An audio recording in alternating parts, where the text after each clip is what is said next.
Absolute length unit. এই ইউনিটগুলো কি হয়, আপনি যদি বলেন 100 পিক্সেল মানে 100 পিক্সেল, কারোর ওপর ডিপেন্ড করবে না।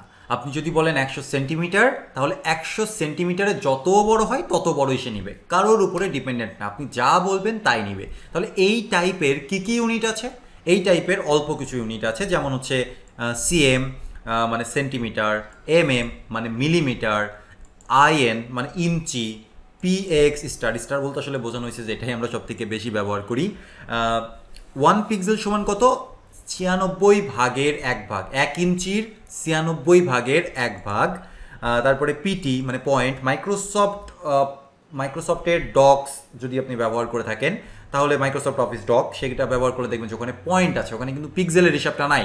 তো 1 পয়েন্ট আর 1 পিক্সেলের ভেতরে কিছু তফাৎ আছে। 1 পিক্সেল হচ্ছে 1 ইঞ্চির 96 ভাগের 1 ভাগ, আর 1 পয়েন্ট হচ্ছে 1 ইঞ্চির 72 ভাগের 1 ভাগ। তার মানে অবশ্যই পয়েন্ট বড় পিক্সেলের থেকে। পিক্সেল হচ্ছে সব থেকে ক্ষুদ্রতম ইউনিট।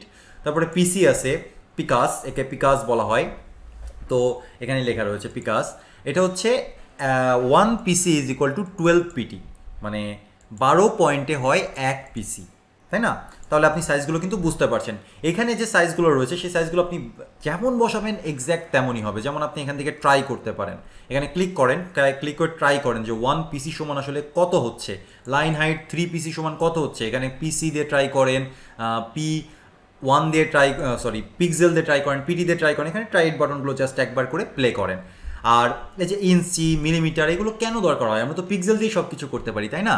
অনেক সময় আমরা আমাদের ওয়েবসাইটে প্রিন্ট যুক্ত করতে চাই, একটা পেজের সাইজে, পেজের অনুপাতে প্রিন্ট যুক্ত করতে চাই। তো প্রিন্ট যদি আপনি করতে চান, তাহলে তো আপনাকে একটা ফিজিক্যাল কাগজের মাপ জানতে হবে।